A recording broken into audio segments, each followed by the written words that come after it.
Hello students, I am Samiksha, your chemistry subject mentor at Prep for ISER platform. So देखो आज हम क्या पढ़ने वाले हैं। आज हम पढ़ने वाले हैं हाइड्रोकार्बन चैप्टर्स। उसकी हम क्विक रिवीजन करेंगे, जिसमें मैं कोशिश करूंगी कि मैक्सिमम से मैक्सिमम जो रिएक्शंस है वो मैं आपको रिवाइज करवा पाऊँ, और उनके पीछे का कॉन्सेप्ट की कौन सा उसमें फ्री रेडिकल बनता है, या फिर मान लो कार्बोकटायन बनता है या कार्बोनाइन बनता है, किस मतलब कौन सा रिएक्शन इंटरमीडिएट बनता है कौन सी रिएक्शन में, वो डिस्कस करेंगे हम। प्लस हम PYQs डिस्कस करेंगे एंड कुछ अनदर इम्पॉर्टेंट क्वेश्चंस जो मुझे लगते हैं कि इम्पॉर्टेंट हैं वो भी मैंने ऐड कर दिए हैं। एंड इससे पहले हमने ऑर्गेनिक केमिस्ट्री में GOC और स्टीरियो आइसोमेरिज्म उसके बारे में हम ऑलरेडी कवर कर चुके हैं। ओके सो देखो क्या होने वाला है। सबसे पहले पढ़ेंगे हम लोग कैटालिटिक हाइड्रोजिनेशन के बारे में। कैटालिटिक हाइड्रोजिनेशन क्या होगा, आपको अगर डबल बॉन्ड को सिंगल बॉन्ड में कन्वर्ट करना है तो आपको हाइड्रोजिनेशन करना होगा। अगर आपको इथाइन को इथेन में कन्वर्ट करना है तो आपको हाइड्रोजिनेशन करना होगा। हाइड्रोजिनेशन आप किसकी प्रेजेंस में कर सकते हो, या तो आप निकल यूज़ कर लो, या आप प्लेटिनम यूज़ कर लो, या फिर आप पैलेडियम यूज़ कर लो। ठीक है, ये क्या होगी हाइड्रोजिनेशन। इसके की पॉइंट्स क्या हैं। सबसे पहले ये क्या होता है, सिन एडिशन होता है। कैटालिटिक हाइड्रोजिनेशन क्या होता है, सिन एडिशन होता है। सिन एडिशन का मतलब क्या हुआ, जो दोनों हाइड्रोजन मतलब ये डबल बॉन्ड है तो इस पर आपको हाइड्रोजन को ऐड करना है, तो वो दोनों सेम साइड से ऐड होने वाले हैं। Catalytic hydrogenation is syn addition. Catalytic hydrogenation inversely proportional होता है। जीनेशन इनवर्सली प्रोपोर्शनल होता है किसके, स्टेरिक हिंड्रेंस के। भाई जहाँ स्टेरिक हिंड्रेंस ज़्यादा होगी वहाँ पर हाइड्रोजिनेशन का चांस कम होगा। जहाँ पर स्टेरिक हिंड्रेंस ज़्यादा होगी वहाँ पर कैटालिटिक हाइड्रोजिनेशन का चांस जो होगा वो क्या होगा, कम होगा। जैसे देख लो भाई, मान लो आपको ऐसा कोई क्वेश्चन आ गया, इसमें ना आपको कैटालिटिक हाइड्रोजिनेशन कराना है, लेकिन आपको बोल दिया कि ना आपको एक ही इक्विवेलेंट यूज़ करना है H2 का। ये क्वेश्चन है, मतलब आप एक ही डबल बॉन्ड पर H2 ऐड कर सकते हो। इस पर करोगे या फिर इस पर करोगे, किस पर करोगे, जहाँ पर स्टेरिक हिंड्रेंस कम है, डबल बॉन्ड A या B, किस में ऐड करोगे, डबल बॉन्ड B में ऐड करेंगे, और वहाँ पर डबल बॉन्ड ख़त्म हो जाएगा। ये पॉइंट्स जो हैं ये आपको ध्यान रखने, इम्पोर्टेंट पॉइंट्स होते हैं। ऑर्गेनिक अच्छी खासी आती है IAT एग्जामिनेशन में, तो बेसिक्स हमारे क्लियर होने चाहिए बिल्कुल। नेक्स्ट आता है वुड्स रिएक्शन। इतनी इंपॉर्टेंट रिएक्शन है, इसके की पॉइंट्स हमें पता होना चाहिए। वुड्स रिएक्शन में इंटरमीडिएट क्या बनता है, इंटरमीडिएट होता है इसमें फ्री रेडिकल। वुड्स रिएक्शन में इंटरमीडिएट क्या होता है, फ्री रेडिकल। और फ्री रेडिकल की स्टेबिलिटी का ऑर्डर आपको ऑलरेडी याद है। क्या होता है फ्री रेडिकल की स्टेबिलिटी का order, 3 degree, 2 degree and then 1 degree. So इस रिएक्शन में होता क्या है, इस रिएक्शन में आप R लेते हो, RX एल्काइल हैलाइड लेते हो, उसकी आप रिएक्शन कराते हो सोडियम इन ड्राई ईथर के साथ। तो आपको कुछ नहीं करना होता, सबसे पहले आपको X हटाकर, मतलब जो भी हेलोजन है क्लोरीन ब्रोमीन हटाकर आपको क्या लगाना होता है, आपको रेडिकल बनाना होता है। अब ऐसे ना आप 2 रेडिकल बना दोगे और दोनों रेडिकल को क्या कर दोगे, फिर कंबाइन कर दोगे, ऐसा ही होता है। ठीक है, वुड्स रिएक्शन में आपको क्या पॉइंट्स ध्यान रखने हैं, ये ध्यान रखने हैं कि वुड्स रिएक्शन में 2 टाइप के प्रोडक्ट्स बन सकते हैं। एक होता है आपका कॉम्बिनेशन प्रोडक्ट और एक होता है आपका डिस्प्रपोर्शनेशन। जो आपके प्राइमरी और सेकेंडरी हैलाइड्स होते हैं ना, प्राइमरी एंड सेकेंडरी हैलाइड्स, उनमें कौन सा प्रोडक्ट मेजर होता है, उनमें जो है आपका कपलिंग प्रोडक्ट मेजर होता है। 2 तरीके के प्रोडक्ट बनते हैं, कपलिंग एंड डिस्प्रपोर्शनेशन। कैसे बनते हैं ये बताने वाली हूँ मैं अभी। कपलिंग एंड डिस्प्रपोर्शनेशन स्पेलिंग देख लेना भाई। कपलिंग वाला क्या होता है, मेजर होता है, एंड डिस्प्रपोर्शनेशन वाला क्या होता है, माइनर होता है। लेकिन अगर मैं 3 डिग्री हैलाइड की बात कर रही हूँ, 3 डिग्री हैलाइड में कपलिंग और डिस्प्रपोर्शनेशन दोनों प्रोडक्ट्स बनते हैं, कपलिंग प्लस डिस्प्रपोर्शनेशन। लेकिन अब मेजर कौन सा होगा, जल्दी से बताओ, अब कौन सा मेजर होने वाला है, अब मेजर होगा डिस्प्रपोर्शनेशन वाला जो है वो मेजर होगा। माइनर कौन सा होगा, कपलिंग वाला होगा। आई गेस ये क्लियर है आपको। तो एक एग्जांपल से समझ लेते हैं। आपको मान लो मैंने क्या दे दिया, CH3Cl दे दिया, आपने क्या कर दी, सोडियम ड्राई ईथर इम्पोर्टेंट है, तो इसमें आप क्या बना दोगे, CH3 बना दोगे। मान लो मैंने आपको ये दे दिया CH3CH2Cl, सबसे पहले क्या करोगे, यही डाला है सोडियम इन ड्राई ईथर, सबसे पहले आप क्या करने वाले हो, सबसे पहले आप रेडिकल बनाओगे, ये रेडिकल बनाया। अब मुझे इसके दो टाइप के प्रोडक्ट्स बनाने हैं, कौन कौन से, कपलिंग एंड डिस्प्रपोर्शनेशन, दो टाइप के प्रोडक्ट्स बनाने हैं। सो क्या होगा, कपलिंग क्या होगा, जब CH3 रेडिकल दो रेडिकल डायरेक्ट कंबाइन हो जाए तो उसको क्या बोलते हैं, कपलिंग। जैसे कि यहाँ पर हमने क्या किया, ये दो रेडिकल्स को क्या कर दिया, डायरेक्ट कंबाइन कर दिया, तो इसको क्या बोलेंगे हम लोग, कपलिंग बोलेंगे।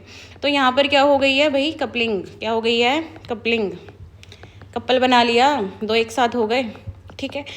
डिस्प्रपोर्शनेशन क्या होता है, डिस्प्रपोर्शनेशन प्रोडक्ट बनाना बच्चों को थोड़ा सा मुश्किल लगता है, तो इसके लिए मेरे पास एक ट्रिक है। ट्रिक क्या है, आप ना दोनों रेडिकल को ना एडजेसेंट रख दो, मतलब ऐसे, जैसे इसमें क्या किया हमने, दोनों जो रेडिकल्स हैं उनको साथ साथ रख दिया, तो बनाना आसान था। यहाँ पर मैं क्या करूँगी, जो दोनों रेडिकल्स हैं ना उनको साथ साथ नहीं रखना, उनको एडजेसेंट रखना है, ठीक है। तो अब क्या होगा, अब आपको ध्यान देना है, जो रेडिकल के साथ वाला जो कार्बन था उसका एक हाइड्रोजन बाहर निकाल देना, जो रेडिकल के साथ वाला कार्बन था उसका एक हाइड्रोजन क्या कर देना, बाहर निकाल देना। अब क्या करोगे, अब आप, और अब जो हाइड्रोजन आपने बाहर निकाला है उसको, उसका रेडिकल बना देना, मतलब CH बॉन्ड को तोड़ोगे तो एक कार्बन पर रेडिकल आ जाएगा, एक हाइड्रोजन पर रेडिकल आ जाएगा। अब क्या करना, अब आप इन दोनों को कंबाइन कर देना और आप इन दोनों कंबाइन कर देना। लिख देती हूँ किसको किसको कंबाइन कर रहे हो, इनको कंबाइन कर रहे हो और इनको कंबाइन कर रहे हो, क्या बन जाएगा, CH3 plus CH2 double bond CH2। Next reaction आती है सोडा लाइम डिकार्बोक्सिलेशन। जल्दी से बताओ मुझे कि इसमें इंटरमीडिएट क्या बनता है, इसमें इंटरमीडिएट बनता है कार्बो अनायन। क्या बन जाता है भाई, जल्दी से बोलो, कार्बो अनायन। वुड्स रिएक्शन में कौन सा बनता था, फ्री रेडिकल, इसमें क्या बनता है, सोडा लाइम डिकार्बोक्सिलेशन में कार्बो अनायन रेडिकल बनता है। इसमें आपको कुछ भी नहीं करना, इसमें देखो आपको कोई भी कार्बोक्सिलिक एसिड ले लेना, जैसे कि मैंने मान लो CH3COH ले लिया है। अब आपने क्या बनाना है, इसका कार्बोक्सिलिक एसिड का सोडियम या फिर पोटेशियम सोल्ट बना देना, मतलब कि बेसिकली हाइड्रोजन रिप्लेस कर देना सोडियम से या फिर पोटेशियम से। मैंने यहाँ पर सोडियम यूज कर लिया। ये क्या है मेरे पास, सोडियम सॉल्ट ऑफ ये क्या था मेरे पास, acetic acid, this was acetic acid, और मैंने यहाँ पर ये क्या लिया है, sodium salt of acetic acid. अब मैं क्या करूँगी, इसमें सोडा लाइम ऐड करूँगी। What is soda lime, soda lime is NaOH plus में Ca और साथ में मैं हीट कर दूँगी। क्या होगा, CH3COO प्लस में NaOH प्लस में CaO। अब क्या कर दोगे, हीट कर दोगे, आपको कुछ भी नहीं करना, ये पूरा हटा करके H लगा देना है। COONA या फिर COOK होगा, ये पूरा हटाकर आपको क्या लगा देना है, ये आपको लगा देना है H। सो क्या बन जाएगा, CH4। बस साइड प्रोडक्ट का ध्यान मत रखो, वैसे तो Na2CO3 बनता है यहाँ पर, ठीक है। नेक्स्ट आती है Kolbe's reaction. Kolbe's reaction भी उसी की होती है, मतलब जैसे हमने क्या लिया, एक कार्बोक्सिलिक एसिड ले लिया, उसका हमने सोडियम या फिर पोटेशियम सोल्ट बना दिया, ठीक है। मान लो कि हमने यहाँ पर पोटेशियम सोल्ट बना देते हैं, CH3COO नेगेटिव K प्लस। अब आप क्या करोगे, कॉल बेस इलेक्ट्रोलिसिस में इंटरमीडिएट क्या होता है, फ्री रेडिकल। देखो कॉल बेस इलेक्ट्रोलिसिस हो गई या फिर आपके पास ये सोडा लाइम डिकार्बोक्सिलेशन हो गई, दोनों में आप यूज़ क्या करते हो, सोल्ट यूज़ करते हो कार्बोक्सिलिक एसिड का। लेकिन सोडा लाइम डिकार्बोक्सिलेशन में इंटरमीडिएट क्या होता है, कार्बोन आयन होता है, और कॉल बेस इलेक्ट्रोलिसिस में इंटरमीडिएट क्या होता है, फ्री रेडिकल होता है। तो इसमें कुछ भी नहीं करना। ये इलेक्ट्रोलिसिस का मतलब क्या होता है, इलेक्ट्रिसिटी पास करना। इलेक्ट्रोकेमिस्ट्री जो चैप्टर होता है फिजिकल केमिस्ट्री का, उसमें ये तो पढ़ते हैं electrolysis, electrolytic cell. Electrolytic cell में क्या होता है, इलेक्ट्रोलिटिक सेल में आप इलेक्ट्रिसिटी देते हो और केमिकल चेंज देखने को मिलता है। सो यहाँ पर आप CH3COO माइनस के प्लस, आप इलेक्ट्रोलिसिस करा रहे हो, किस में करा रहे हो? इलेक्ट्रिसिटी पास कर रहे हो, किस में कर रहे हो? वाटर में, वाटर में पास करो, कुछ भी नहीं करना। CH3CO में ही हटा दो, CH3 रेडिकल बन जाएगा, 2 रेडिकल कंबाइन कर देना, इथेन बना देना। ठीक है, आपको हाइड्रोकार्बन चैप्टर पढ़ने के लिए पता होना चाहिए कि कौन सी रिएक्शन में कौन सा इंटरमीडिएट बनता है। काफ़ी सारी रिएक्शंस में जो है फ्री रेडिकल बनता है, जैसे कि मोनोहेलोजिनेशन, फ्री रेडिकल मोनोहेलोजिनेशन जो सनलाइट की प्रेजेंस में होती है, हीट की प्रेजेंस में होती है। दूसरा है वुड्स रिएक्शन होगी। वुड्स रिएक्शन तो इतनी इंपॉर्टेंट है, आपको पता ही है, उस पर तो क्वेश्चन आता ही आता है। ठीक है, एंड कोलबेज इलेक्ट्रोलिसिस जो हो गई, इसमें क्या यूज़ हो रहा है? फिर से फ्री रेडिकल यूज़ हो रहा है। कार्बन आयन मेनली तो आपको इसी में मिलेगा, सोडा लाइम डिकार्बोक्सिलेशन में, और कार्बोकटायन तो बहुत जगह मिलने वाला है। हाइड्रोकार्बन चैप्टर है या फिर halo alkanes and halo arenes है, इनमें तो आपको कार्बोकटायन ज़्यादा मिलने वाला है। Like even aldehyde ketone carboxylic acid में तो कार्बन आयन मिलता है, लेकिन जो अल्कोहल फिनोल एंड ईथर हो गया, इसमें कौन सा इंटरमीडिएट ज़्यादा मिलने वाला है? इसमें आपको क्या मिलने वाला है ज़्यादा? जल्दी से बताओ, कार्बोकटायन। नेक्स्ट आता है बॉइलिंग पॉइंट। इसके बारे में ज़्यादा कुछ पढ़ने की जरूरत नहीं है। बॉइलिंग पॉइंट में क्या होता है कि जैसे आप ब्रांचिंग बढ़ाते हो, आप ब्रांचिंग इंक्रीज करते हो, ब्रांचिंग इंक्रीज करते हो तो क्या हो जाता है? ब्रांचिंग इंक्रीज करते हो तो बॉइलिंग पॉइंट BP कम हो जाता है। बायो वाला BP नहीं है, केमिस्ट्री में BP का मतलब बॉइलिंग पॉइंट होता है, MP का मतलब मेल्टिंग पॉइंट होता है, मध्य प्रदेश नहीं होता। एक काम करते हैं ना, अभी हमने पांच टॉपिक्स पढ़ लिए हैं। देखो मैंने कितने टॉपिक्स आपके लिए सिलेक्ट करके रखे हैं, इंपॉर्टेंट रिएक्शंस जो जो पूछी जा सकती हैं वो सब मैंने आपके लिए सिलेक्ट करके रखी है। तो पढ़नी है ये सारी की सारी। कुछ रिएक्शन मैंने डायरेक्ट लिख दिए जो डायरेक्ट लर्न करने वाले हैं, आपको कुछ नहीं करना, स्क्रीनशॉट लेना है, बता दूंगी, स्क्रीनशॉट लेना है और आगे बढ़ना है। देखो कितनी 28 पर आकर हम रुकने वाले हैं। 28 के बाद मैंने क्या कर दिए, 28 के बाद क्वेश्चंस आने लग गए। तो 20 क्वेश्चंस मैंने सेलेक्ट किए हैं, उसमें से देख लेते हैं कौन से अभी 5 रिएक्शंस के बेसिस पर होने वाले हैं।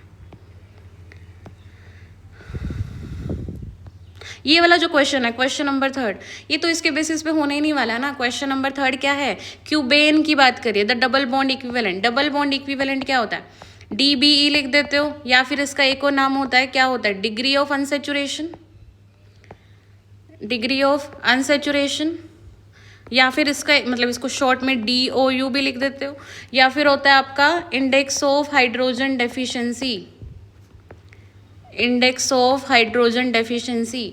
ये सब एक ही चीज़ को बोलते हैं, किसको बोलते हैं? Double bond equivalent. Double bond equivalent का फॉर्मूला क्या होता है? C+ में 1 H N बाय में 2। C यहाँ पर क्या होता है? नंबर ऑफ टेट्रावेलेंट एटम्स, जैसे कि कार्बन, सिलिकॉन। H क्या होता है? नंबर ऑफ मोनोवेलेंट एटम्स, जैसे कि हाइड्रोजन और halogens, fluorine, chlorine, bromine, iodine. N क्या होता है? नंबर ऑफ टेट्रावेलेंट एटम्स, जैसे कि नाइट्रोजन, फॉस्फोरस और बोरोन। यहाँ पर डाइवेलेंट एटम नहीं आता। ठीक है, तो क्यूबेन, क्यूबेन कैसा होता है? क्यूबेन देखो लिखा भी है इन्होंने, क्यूबिक स्ट्रक्चर एल्केन। क्यूबेन ऐसा होता है क्यूब जैसा।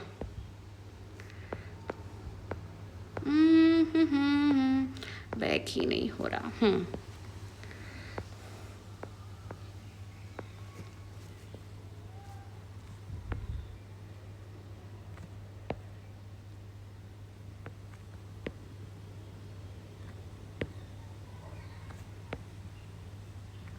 मतलब क्यूब जैसा होता है वैसा होता है।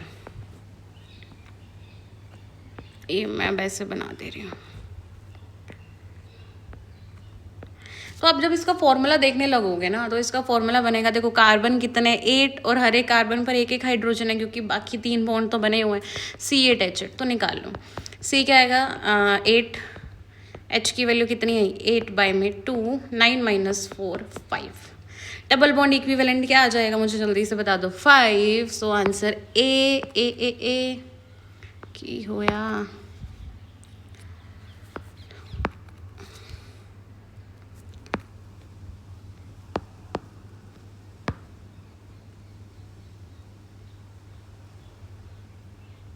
Answer number A is correct.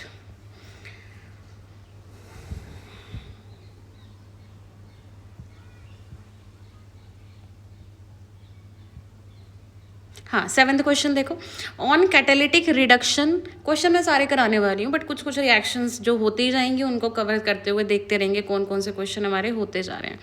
On catalytic reduction, वही जो मैंने आपको बोला, how many alkenes, first reaction जो हमने पढ़ी थी, will give n butane. N butane कौन देगा? इसका कराओगे तो इस पे ये बन जाएगा, इस पे कराओगे तो ये बन जाएगा, डबल बॉन्ड पे हाइड्रोजन ही तो ऐड करना है, इस पे कराओगे तो ये बन जाएगा। ये सारे एन ब्यूटेन ही तो हैं, 3 अल्कीन्स हैं, तीनों की तीनों एन ब्यूटेन देने वाली है, तो आंसर क्या हो जाएगा? ए करेक्ट हो जाएगा। नो नो नो, हाँ, isopropyl bromide on Wurtz reaction give. Isopropyl group ये होता है, ये आइसोप्रोपाइल ग्रुप होता है, ये यहाँ पर आप कुछ भी जेड कुछ भी लगा सकते हो। तो हम यहाँ पर क्या लगाना है? हमें ब्रोमीन लगाना है। तो isopropyl bromide on Wurtz reaction, तो ये जल्दी से बताओ मुझे, ये जो इसमें अगर आपको देखो 2 प्रोडक्ट्स बनते हैं, मैंने आपको खुद बताया, मेजर और माइनर, और मैंने ये भी कहा कि जो प्राइमरी और सेकेंडरी एल्काइल हैलाइड होता है तो उसमें क्या मेजर बनता है? उसमें आपका कपलिंग प्रोडक्ट मेजर बनता है, लेकिन अगर टर्शरी होगा तो वो डिस्प्रोपोर्शनेशन प्रोडक्ट मेजर बनेगा। कुछ मेंशन नहीं किया तो हम अपने आप से क्या लगाएंगे? ऑटोमेटिक मेज़र लगाएंगे। कुछ अगर उन्होंने मेज़र मेंशन किया होता तो मेज़र लगाना था, माइनर मेंशन किया होता तो माइनर लगाना था, और अगर उन्होंने कुछ भी मेंशन नहीं किया तो मेज़र ही लगाएंगे। ओके, सो तो हम क्या करेंगे? पहले इसका ना फ्री रेडिकल बना दो। कपलिंग बनाना है, कपलिंग के लिए क्या करना है? पहले इसका फ्री रेडिकल बना दो, ये बन जाएगा फ्री रेडिकल, और इन दोनों फ्री रेडिकल को क्या कर देना है? आमने सामने रख देना होता है बिल्कुल, ताकि अच्छे से मतलब दोनों फ्री रेडिकल साथ में होने चाहिए, बॉन्ड बनना आसान हो जाता है। ऐसे देखते हैं तो हम, ये बन जाएगा। और अगर आप इसका आईयूपीएसी नेम लिखने लगोगे, आईयूपीएसी नेम कैसे लिखोगे? इसका लॉन्गेस्ट चेन सिलेक्ट कर लो, ये लॉन्गेस्ट चेन, नंबरिंग कर दो 1 2 3, तो क्या नाम है इसका? 2,3 डाइमिथाइल ब्यूटेन। क्या नाम है इसका? 2,3 डाइमिथाइल ब्यूटेन।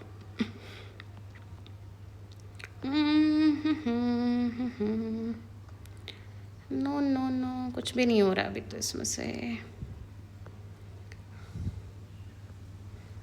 देखो ये मतलब ऐसे क्वेश्चंस आते हैं, या मतलब ये मुश्किल लगता है हमें, लेकिन अगर हमें सारी रिएक्शंस याद होते हैं तो ये क्वेश्चंस करने आसान हो जाता है। ये पहली रिएक्शन तो वही कराई है, लेकिन ट्रिपल बॉन्ड में तो मैंने आपको पढ़ा देंगे अभी। मतलब मल्टीपल रिएक्शंस आ सकती हैं एक क्वेश्चन में, ये वही स्टूडेंट कर पाते हैं जिनको सारी की सारी रिएक्शंस अच्छे से आती होती हैं। सो नेक्स्ट रिएक्शन पढ़ते हैं। नेक्स्ट रिएक्शन है free radical halogenation. Free radical halogenation में आप एल्केन के साथ क्या करते हो? एल्केन के ऊपर हेलोजन का एडिशन करते हो। वो हेलोजन कोई भी हो सकता है, Cl2 या Br2 में से, और उसमें आप साथ में हीट या फिर सनलाइट का एडिशन करते हो। इसमें ये क्वेश्चन भी आता होता है कि कितने नंबर ऑफ प्रोडक्ट्स बनते हैं इंक्लूडिंग स्टीरियो आइसोमेरिज्म। सो देखो हमें करना क्या है इसमें जैसे कि मान लो आपको ये दे दिया, आपने इसमें Cl2 in presence of HMU का एडिशन कर दिया। अब आपको पहले तो ये देखना है, आपको इसमें हाइड्रोजन को रिप्लेस करके क्लोरीन लगाना है, हाइड्रोजन को रिप्लेस करके क्लोरीन लगाना है। बट पहले आपको देखना है कि कितने टाइप्स ऑफ हाइड्रोजन इसमें प्रेजेंट हैं। जैसे कि इसको देखो तो इसके ऊपर 1 हाइड्रोजन है, और लेकिन इनके ऊपर 3 हाइड्रोजन है। ये वाला कार्बन अलग है बाकी 3 कार्बन से। ये तीनों का एनवायरनमेंट क्या है? सेम है। तो आपके पास यहाँ पर कितने प्रोडक्ट्स बन सकते हैं? इसमें आपके पास 2 टाइप ऑफ प्रोडक्ट्स बन सकते हैं। एक बार जब मैंने इस वाले हाइड्रोजन को रिप्लेस कर दिया, और एक बार जब मैंने इस वाले हाइड्रोजन को रिप्लेस कर दिया। ओके, अब जो फाइनल प्रोडक्ट बने हैं उसमें आपको चेक करना है कि वो ऑप्टिकली एक्टिव है या नहीं है। जैसे इसमें तो ये वाला कार्बन ऑप्टिकली एक्टिव नहीं है, इसमें भी ये वाला कार्बन ऑप्टिकली एक्टिव नहीं है, ना ही कोई भी कार्बन ऑप्टिकली एक्टिव नहीं है। तो टोटल नंबर ऑफ प्रोडक्ट्स कितने बन रहे हैं? 2। अगर इनमें से एक ऑप्टिकली एक्टिव हो जाता तो कितने हो जाते? 3 हो जाते। ऐसे क्वेश्चंस पूछे जाते हैं। आपको सबसे पहले क्या करना है, हेलोजिनेशन आगे कैसे पता चलेगा? क्लोरीन और ब्रोमीन ऐड कर रखा होगा हीट या फिर सनलाइट की प्रेजेंस में। इसमें आपको क्या चेक करना होगा कि कितने टाइप्स ऑफ हाइड्रोजन प्रेजेंट है। जैसे कि अगर मैं इसमें बात करूँ, इसमें कितने टाइप्स ऑफ हाइड्रोजन प्रेजेंट है? देखो, एक तो ये टाइप हो गया येलो कलर वाला, अगला हो गया ये ग्रीन वाला, ये दो हो गए, ये दो सेम है। नेक्स्ट हो गया ये वाला डिफरेंट है, बाकी जो मैंने लाइट ग्रीन कलर से लिखे हैं, आप इनका एनवायरनमेंट चेक कर लेना, कनेक्टिविटी चेक कर लोगे तो आपको खुद समझ आ जाएगा। एंड नेक्स्ट ये वाला, तो कितने टाइप्स ऑफ हाइड्रोजन हो गए हमारे पास यहाँ पर? हमारे पास यहाँ पर 4 टाइप्स ऑफ हाइड्रोजन हो गए, और प्रोडक्ट्स भी कितने बनते जाएंगे, हर एक डिफरेंट टाइप ऑफ हाइड्रोजन को रिप्लेस करते जाना क्लोरीन से, डिफरेंट टाइप वाले को रिप्लेस करते जाना क्लोरीन से। ये सब आपको आता ही है, मैं एक क्विक रिवीजन करा रही हूँ, मैं यहाँ ये सिखाने नहीं बैठ गई थी आपको कि नंबर ऑफ हाइड्रोजन्स कैसे ढूंढने, आपको रिमाइंड करा रही हूँ कि यहाँ पर डिफरेंट हाइड्रोजन्स ढूंढने होते हैं। ओके, सो अब देखो, इसमें आपको स्टीरियो केमिस्ट्री चेक करनी पड़ेगी, क्या इसमें कोई ऑप्टिकली एक्टिव कार्बन है? ये वाला कार्बन ऑप्टिकली एक्टिव है, इसमें है कोई नहीं है, इसमें है ये 2 कार्बन जो हैं ये ऑप्टिकली एक्टिव है, सॉरी सेकंड वाला नहीं है, और इसमें कौन सा ऑप्टिकली एक्टिव है? इसमें कोई भी ऑप्टिकली एक्टिव नहीं है। तो आप total number of stereo isomers इसमें काउंट कर सकते हो। एक पूछा जाता है जो क्लोरीनेशन और ब्रोमिनेशन का रेशो, कि जैसे क्लोरीनेशन अगर आपने प्राइमरी, सेकेंडरी और टर्शरी कार्बन पर कराया है तो उनका रेशो कुछ इस तरीके से होता है, इस रेशो को मल्टीप्लाइड करना होता है number of same type of hydrogen atom से। यहाँ पर होता है 182 1600। कैसे? देखो, ये वाला क्लोरीन कब आया था? कौन से हाइड्रोजन को रिप्लेस करा के? जो क्लोरीन कैसे था? टर्शरी था, तो टर्शरी का रेशो ले लो, कितना रेशो है क्लोरीनेशन के केस में? 5। और कितने टाइप के हाइड्रोजन्स प्रेजेंट थे वहाँ पर? 1 है यहाँ पर, तो कितना आ जाएगा? 5 आ जाएगा नेट। यहाँ पर आपने ये क्लोरीन कौन से कार्बन पर रिप्लेस करा है? इस पर। ये कैसा है? प्राइमरी। प्राइमरी का रेशियो क्या है? 1 मल्टीप्लाइड बाय इस टाइप के कितने हाइड्रोजन्स प्रेजेंट थे? तो यहाँ पर आप नोट करोगे तो 3 इसके और 3 इसके, टोटल कितने आएंगे? 9। तो इसका आ गया 5, ये आ गया 9। जो नंबर बड़ा आ जाए वो क्या होगा? वो होगा आपका मेजर प्रोडक्ट, एंड जो कम छोटा आ जाए वो क्या हो जाएगा? आपका minor product. Okay, so next देखो, नेक्स्ट क्या देखने वाले हैं, ऐसे ही इसमें कर लेना, ठीक है। Halogenation at allylic and benzylic position, आपको अलाइलिक और बेंजाइलिक पोजीशन पर हेलोजिनेशन कराना है, तो आपको क्या करना होगा? अलाइलिक पोजीशन क्या होती है? बेंजाइलिक तो ये होती है, ये वाला कार्बन, जो कार्बन sp3 है उसके साथ डायरेक्टली अगर कोई बेंजीन रिंग लगी है तो वो बेंजाइलिक कार्बन होता है। और ये क्या है आपका?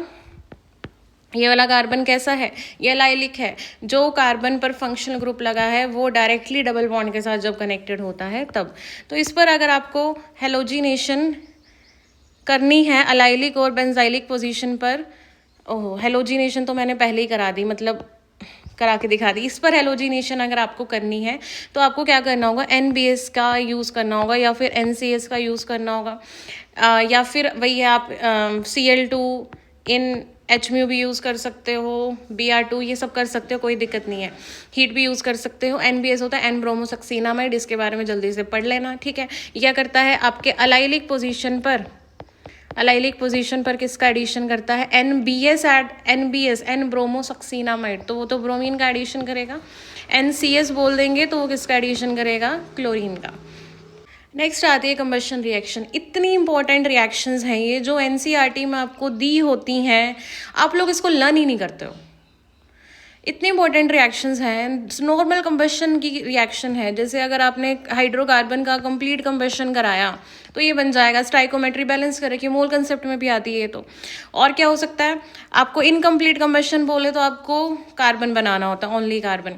ये रिएक्शंस डायरेक्ट, जहाँ इसमें जो भी कैटलिस्ट मेंशन कर रखा है, जो भी टेम्परेचर प्रोडक्ट, डिफरेंट प्रोडक्ट्स बना रखे हैं, ये सब आपको डायरेक्ट लर्न करना है। रिएक्शंस आती हैं। NCERT को आप अंडर एस्टिमेट इतना करते हो कि उसमें से क्या ही आता होगा, नहीं आता है, ठीक है। नेक्स्ट आता है ये, अगर आपकी MnO4 के साथ ऑक्सीडेशन कराती है और अगर आपके पास टर्शरी हाइड्रोजन प्रेजेंट है, ये टर्शरी हाइड्रोजन है, तो आपका जो H है वो OH में कन्वर्ट हो जाता है। कौन सा H? Tertiary hydrogen. अगर आपके पास टर्शरी हाइड्रोजन प्रेजेंट है, आपने उसमें KMnO4 के साथ ऑक्सीडेशन कराई है, तो वो ऑक्सीडाइज होकर OH में कन्वर्ट हो जाता है। नेक्स्ट आती है आइसोमेरिज्म, इतनी इंपॉर्टेंट रिएक्शन।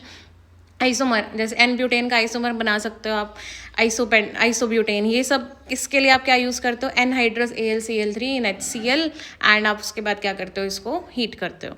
एरोमेटाइजेशन ये भी इंपॉर्टेंट है, एन हेक्सेन का एरोमेटाइजेशन करते हो तो बेंजीन बनता है, एन हेप्टेन का करते हो तो आपके पास वो बनेगा, टोलिन बनेगा। इस तरीके से ये चीज़ें रिएक्शन डायरेक्ट मैंने आपके रेफरेंस के लिए लिख दी है, क्योंकि देखो अगर मैं बोलती कि अभी हम रिवीजन कर रहे हैं, इतना टाइम नहीं है, जो रटी रटाई रिएक्शन है जिनके पीछे का कोई खास मैकेनिज्म हमें करना नहीं होता, वो भी मैं आपको एक्सप्लेन करती जाऊँ अच्छे से, कोई मतलब नहीं है उसका। हाँ, लेकिन अगर मैं आपको ये बोलती कि चलो आप पढ़ लेना, तब भी आप नहीं पढ़ते, इसीलिए मैंने सारा यहाँ पर मेंशन कर दिया। स्क्रीनशॉट ले लो, इसका भी स्क्रीनशॉट ले लो, एंड देन इसका भी स्क्रीनशॉट ले लो और आगे बढ़ो, रट लर्न करके आगे बढ़ो।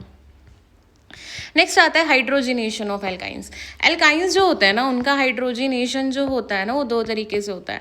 एक तो आप उसमें लिंडलार्ड्स कैटलिस्ट ऐड कर सकते हो, एक तो आप उसमें क्या ऐड कर सकते हो, लिंडलार्ड्स कैटलिस्ट, और आप दूसरा उसमें क्या ऐड कर सकते हो, सोडियम इन लिक्विड अमोनिया। जब आप sodium in liquid ammonia add करते हो तो आप उसको बोलते हो बर्च रिडक्शन। क्या बोलते हो भाई, बर्च रिडक्शन। और जब आप नॉर्मल H2 इन पैलेडियम ये सब ऐड करते हो तो ये क्या हो जाता है आपका, मतलब आपने नॉर्मल है जैसे एल्कीन की करते थे वैसे यहाँ पर ऐड कर सकते हैं हम लोग, ठीक है। BaSO4 ऐड करते हो यहाँ पर। अगर आपने ट्रिपल बॉन्ड में नॉर्मल H2PD ऐड कर दिया तो वो सिंगल बॉन्ड में, मतलब एल्काइन से एल्कीन में कन्वर्ट हो जाएगा। लेकिन अगर हमें हमारे पैलेडियम की एक्टिविटी को कम करना है तो हमें उसमें पॉइजन ऐड करना होता है। वो पॉइजन कौन सा होता है, BaSO4 होता है। तो जब आप लिंडलार्ड्स कैटलिस्ट ऐड करोगे तो वो डबल बॉन्ड बनेगा। Sodium in liquid ammonia birch reduction add करोगे तब भी वो डबल बॉन्ड बनेगा। लेकिन लिंडलार्ड्स कैटलिस्ट में जो दोनों का हाइड्रोजन का एडिशन होता है वो सेम साइड से होता है। लेकिन अगर सोडियम इन लिक्विड होगा तो वो मतलब बेसिकली इसमें सिस बनता है और यहाँ पर ट्रांस बनता है। लेकिन मैंने जो एग्जाम्पल लिया उसमें कोई सिस ट्रांस नहीं बन रहा है, तो मान लो मैंने ये ले लिया, मैंने इसमें ऐड कर दिया लिंडलार्ड्स कैटलिस्ट। लिंडलार्ड्स कैटलिस्ट क्या करेगा, सिस अल्कीन का फॉर्मेशन करेगा। लिंडलार्ड्स कैटलिस्ट सिस अल्कीन का मतलब हाइड्रोजन दोनों सेम साइड से ऐड होंगे।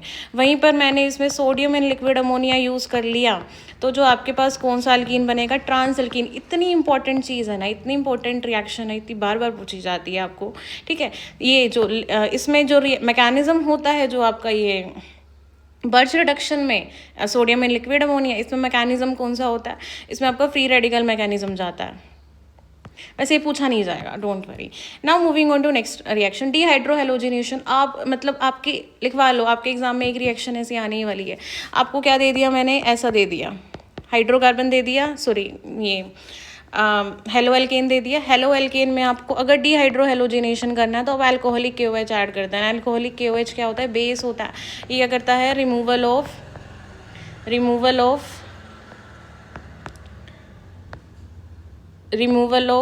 H- बेस है, H पॉजिटिव को एब्स्ट्रैक्ट करके निकल जाएगा और फिर जिसकी वजह से Cl लीव कर जाता है बाद में, तो ये डीहाइड्रोहेलोजिनेशन हो गया, ठीक है। हाँ, इसमें दो तरीके के प्रोडक्ट बनते हैं। आप हाइड्रोजन और क्लोरीन को रिमूव करा रहे हो तो आपको पता है कि यहाँ पर डबल बॉन्ड बनने वाला है, ठीक है। और ये दो तरीके से बन सकता है डबल बॉन्ड बनाने का। एक होता है आपके पास होफमैन प्रोडक्ट और एक होता है आपके पास Saytzeff product. Hofmann product and Saytzeff product, ठीक है। Next, dehydration of alcohol. Alcohol का डिहाइड्रेशन करना है आपको, ये इंपॉर्टेंट रिएक्शन है। यहाँ पर आपको कार्बोकटाइन का फॉर्मेशन दिखता है। कार्बोकटाइन वाली रिएक्शंस जो है हाइड्रोकार्बन चैप्टर में, एंड जो आपकी वो वाली रिएक्शंस हो गई फ्री रेडिकल वाली, इतनी इंपॉर्टेंट है। डिहाइड्रेशन ऑफ अल्कोहल, मान लो मैंने आपको कुछ ऐसा अल्कोहल दे दिया, ठीक है। आपको इसमें क्या ऐड करना है, H+ इन H2O। OH क्या है, यहाँ पर न्यूक्लियोफाइल की तरह एक्ट करेगा, वो H+ पर अटैक करेगा तो क्या हो जाएगा, यहाँ पर ये बन जाएगा। और आपको पता ही है H2O गुड लिविंग ग्रुप होता है, OH गुड लिविंग ग्रुप नहीं होता, but H2O good leaving group होता है, तो ये लीव करेगा। और अगर यहाँ पर कार्बोकटाइन बना है तो रीअरेंजमेंट हो जाएगा और फिर लास्ट में यहाँ पर आकर OH लग जाएगा, ठीक है। कार्बोकटाइन हो जहाँ जहाँ कार्बोकटाइन बनता है, जो रियल कार्बोकटाइन बनता है वहाँ पर रीअरेंजमेंट होती ही होती है। सो आपको इन रिएक्शंस का ध्यान रखना है। डिहाइड्रेशन ऑफ अल्कोहल किसकी प्रेजेंस में हुई है, ये एल्कीन की प्रिपरेशन हो गई बेसिकली। किसकी प्रेजेंस में हुई है ये reaction, acidic medium, dilute H2SO4 भी लिख सकते हैं, डाइल्यूट HCl भी लिख सकते हैं, कोई दिक्कत वाली बात नहीं है। नेक्स्ट आता है हेलोजिनेशन। हेलोजिनेशन आपको डबल बॉन्ड में अगर आपने Cl2 ऐड कर दिया CCl4 की प्रेजेंस में तो वहाँ पर हेलोजन का एडिशन हो जाएगा। आपको ये याद रखना है कि डबल बॉन्ड में हेलोजन का एडिशन कैसा होता है, एंटी एडिशन होता है। दोनों हेलोजन कैसे ऐड होते हैं, एंटी, एक दूसरे के, एक ये डबल बॉन्ड है, एक हाइड्रोजन, एक हेलोजन नीचे से ऐड होगा और एक हेलोजन कहाँ से ऐड हो जाएगा, ऊपर से ऐड हो जाएगा। तो इसमें एक रूल भी होता है, मतलब इसमें ना स्टीरियो केमिस्ट्री पूछते होते हैं कि फाइनल प्रोडक्ट जो है वो मीजो कंपाउंड बनने वाला है या रेसमिक मिक्सचर बनने वाला है। तो इसमें एक रूल होता है ATM और एक होता है कार। क्या, ATM एंड कार। कार से आप ATM तक गए। ATM होता है, ATM में A रिप्रेजेंट एंटी एडिशन। आपको पता ही है कि ये याद रखना है कि हेलोजिनेशन में एंटी एडिशन होता है। एंटी एडिशन करते हो अगर आप ट्रांस एल्कीन पर, कौन सी एल्कीन पर, ट्रांस एल्कीन पर, तो जो फाइनल प्रोडक्ट बनता है वो कैसा बनता है, मीजो, ठीक है। और अगर आप सिस एल्कीन लेते हो, क्या लेते हो, सिस एल्कीन। सिस एल्कीन पर अगर आप एंटी एडिशन करते हो तो आपके पास जो फाइनल जो प्रोडक्ट मिलेगा 2Cl का एडिशन करके, Cl या Br का एडिशन करके, तो फाइनल प्रोडक्ट कैसे बनने वाला है, रेसिमिक मिक्सचर बनने वाला है। Okay, so next hydro halogenation. Again this follows carbocation mechanism. मैंने आपको ये डबल बॉन्ड दे दिया, आपने इसमें HCl, हाइड्रो हेलोजिनेशन, यही तो बोल रहा है, हाइड्रोजन एंड हेलोजन का एडिशन। तो यहाँ पर एल्कीन क्या होती है, न्यूक्लियोफाइल होती है, वो इस पर अटैक करेगी, क्लोरीन निकल जाएगा क्योंकि क्लोरीन ज़्यादा इलेक्ट्रोनेगेटिव था। सो एक साइड पर पॉजिटिव चार्ज ऐड हो जाएगा और एक साइड पर हाइड्रोजन। कार्बोकटायन वहाँ बना देना जहाँ ज़्यादा स्टेबल होगा एंड देन उस पर क्लोरीन का एडिशन कर देना। जहाँ जहाँ कार्बोकटायन बनेगा, लिख रही हूँ मैं, कार्बोकटायन फॉर्मेशन, और जहाँ जहाँ कार्बोकटायन बनेगा वहाँ वहाँ रीअरेंजमेंट जो होता है, वहाँ वहाँ रीअरेंजमेंट क्या होता है, पॉसिबल होता है। एक बार के लिए हमने इतनी ये जो रिएक्शंस कर ली है ना, इनके क्वेश्चन कर लेते हैं, वो ज़्यादा आसान रहता है, अभी रिवाइज किए, बट यू डोंट नो कि रिवीजन का कितना ज़्यादा इम्पोर्टेंस होता है। जब भी हम किसी एग्ज़ाम की तैयारी कर रहे होते हैं, कोई भी कॉम्पिटिटिव एग्ज़ाम होता है, उसमें रिवीजन इतनी ज़्यादा मैटर करती है। आप स्टूडेंट्स हो, आप भूल जाते हो रिएक्शंस बार बार, आपको रिएक्शंस भूलनी नहीं है, आपको उनके ऊपर रिवाइज एक दिन में, जब हमारा टाइम आ रहा होता है ना एग्ज़ाम का, जब हमारे पास सिर्फ 15-20 दिन बचे होते हैं, तब हमें सिर्फ क्या करना होता है, तब हमें सिर्फ रिवीजन करना होता है बार बार एंड मॉक टेस्ट देने होता है। मॉक टेस्ट का भी कितना ज़्यादा इंपॉर्टेंस है, तो मैं आपको बता देती हूँ। ये जो है हमारी टेस्ट सीरीज़ है जिसमें आप क्या कर सकते हो, जिसमें आपको प्रीवियस ईयर क्वेश्चन पेपर्स मिल जाएंगे, प्लस आपको ऑनलाइन मॉक टेस्ट मिल जाएंगे। जो इनका सरफेस होगा मॉक टेस्ट का वो बिल्कुल सेम होगा जैसा आपका ओरिजिनल IIT एग्ज़ाम का होता है। और हाँ, कुछ बच्चे कह रहे थे कि मैम जो नेक्स्ट के क्वेश्चंस का भी एडिशन करो, तो वो मैंने कर दिए हैं। इसमें नेक्स्ट के PYQs हमने ऐड किए हैं। ओके, सो देखो, जो क्वेश्चन मैंने कहा था आता है बार बार स्टीरियो के बारे में, या फिर कितने टाइप्स ऑफ, जब आप हेलोजिनेशन करते हो, free radical halogenation, mono halogenated कहीं पर बोल दे, मतलब कि वहाँ पर आप क्या कर रहे हो, फ्री रेडिकल हेलोजिनेशन कर रहे हो। एल्कीन का जब आप फ्री रेडिकल हेलोजिनेशन करते हो तो डिफरेंट टाइप्स ऑफ प्रोडक्ट्स बनते हैं, तो उनके बारे में बोला है कि halogenation an alkane gives only one mono halogenated product. जब आप हेलोजिनेशन करते हो तो एक एल्केन है वो सिर्फ एक ही प्रोडक्ट देता है, तो वो कौन सा हो सकता है। पहला बोला 2-मिथाइल ब्यूटेन, अभी तो मैंने ऊपर ये स्ट्रक्चर बनाया था और ये बाई चांस हो गया, मुझे ध्यान नहीं था नीचे क्वेश्चन कैसा है, मतलब ये भी चीज़ इंपॉर्टेंट है, ठीक है, क्वेश्चंस रिपीट होते हैं। सो ये क्या है, ये है इसमें 2-मिथाइल ब्यूटेन, इसमें मैंने आपको बताया था 4 टाइप्स ऑफ प्रोडक्ट्स बनेंगे। अगला है 2,2-डाइमिथाइल प्रोपेन, ये हो गया आपके पास 2,2-डाइमिथाइल प्रोपेन। इसमें देखो, इस पर तो हाइड्रोजन है ही नहीं और ये बाकी चारों सेम है, तो इसी में तो सिर्फ एक टाइप का प्रोडक्ट बनेगा, ऑप्शन बी करेक्ट हो जाएगा। आगे देखो, ये गलती तुम कर सकते हो एग्जाम में, बी ठीक लगा, आगे बढ़े ही नहीं हम। इसमें डी ऑप्शन भी है, बोथ बी एंड सी, वो भी करेक्ट हो सकता है, तो सी को चेक करो। साइक्लोपेंटेन, यस, साइक्लोपेंटेन में ये तीनों जो कार्बन है ये सेम है और सब पर 2-2 हाइड्रोजन्स हैं, तो प्रोडक्ट तो एक ही बनेगा और वो सेम बनेगा, तो आंसर क्या होगा, करेक्ट डी। ये मिस्टेक आपको नहीं करनी है। So next, the above reaction can be achieved by, the above reaction can be achieved by, ये जो रिएक्शन होती है CH3Cl, जब आप इसमें जिंक की NaCl ऐड करते हो, NCERT में देखो, मैंने ये लाइन भी अच्छे से रट जाना, जो चीज़ मुझे लगी कि NCERT के पॉइंट्स हैं पर आप उनको अच्छे से पढ़ते नहीं हो, वो मैंने मेंशन कर दिया अपनी तरफ से। तो देखो मेरी कितनी मेहनत है। सो आपको क्या करना है, आपको इस वीडियो को लाइक करना है, शेयर करना है। देखो, alkyl halides except fluorides, alkyl halides में क्या क्या आ जाएंगे, fluorides, chlorides, bromide, iodide. Fluorides को छोड़कर जब आप उनकी जिंक को डायल्यूट HCl के साथ रिडक्शन करते हो तो एल्केन्स दे जाते हैं। तो यहाँ पर आपको ओनली CH4 मिल जाएगा। कार्बन तो नहीं बढ़ा दोगे ना, इथेन तो नहीं बना दोगे उसको, सिर्फ Cl की जगह क्या लगा दोगे, हाइड्रोजन लगा दोगे। नेक्स्ट आता है LiAlH4, LiAlH4 भी क्या करता है, CH4 में कन्वर्ट कर देता है। Mg in dry ether, Mg in dry ether तो आपको पता ही है क्या करता है, रिग्नार्ड रिएजेंट। रिग्नार्ड रिएजेंट भी इतना इंपॉर्टेंट है, तो यहाँ पर ये रिग्नार्ड रिएजेंट का फॉर्मेशन हो गया। रिग्नार्ड रिएजेंट में जो हाइड्रोकार्बन पार्ट होता है ना, सो बेसिकली ये क्या है हमारा, हाँ ये लिख लेना, यहाँ ड्राई ईथर यूज़ होता है। रिग्नार्ड रिएजेंट में जो हमारा हाइड्रोकार्बन पार्ट होता है वो नेगेटिवली चार्ज होता है, उसकी पोलैरिटी क्या होती है, नेगेटिवली चार्ज होता है। तो ये न्यूक्लियोफाइल या बेस दोनों की तरह एक्ट कर सकता है। सो ये क्या करेगा, आगे वाटर पर एडिशन करेगा, वाटर में पार्शियल पॉजिटिव इस पर, पार्शियल नेगेटिव इस पर, ये पार्शियल तो इस पर अटैक करेगा, ये लीव कर जाएगा, तो CH4 का फॉर्मेशन हो गया, डी आ जाएगा। ये क्वेश्चन हो गया था।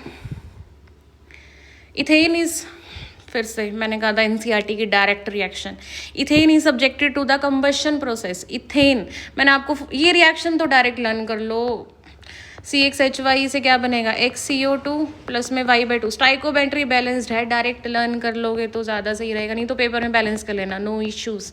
लेकिन इथेन का जो है ना, अपने इथेन, यहाँ पर इथेन क्या होता है, इथेन का फॉर्मूला था C2H6, तो इसको इससे रिलेट करोगे तो X की वैल्यू क्या है 2 और Y की वैल्यू क्या है 6। इथेन का आपने क्या कर दिया, कंबशन कर दिया है, तो हाइब्रिडाइजेशन कार्बन की चेंज हो जा रही है, कहाँ से कहाँ तक।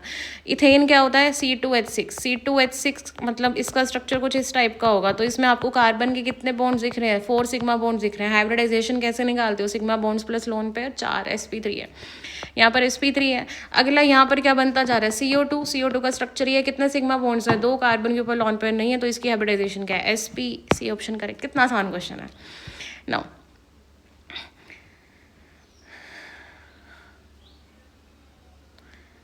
ये क्वेश्चन मतलब डायरेक्ट किसी रिएक्शन से नहीं है, बट ये चीज़ आपको आनी चाहिए। क्वेश्चन क्या कह रहा है, which of the flowing has the highest chlorine content, किसमें जो है क्लोरीन कंटेंट जो है वो हाईएस्ट है, DDT।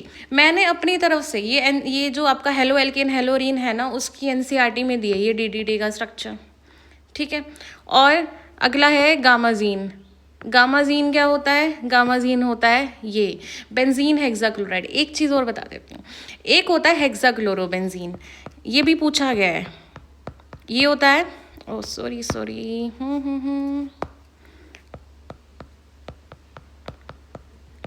ये है हेक्साक्लोरोबेंजीन, ठीक है। क्या लिखूं, लिख देती हूँ, हेक्साक्लोरोबेंजीन।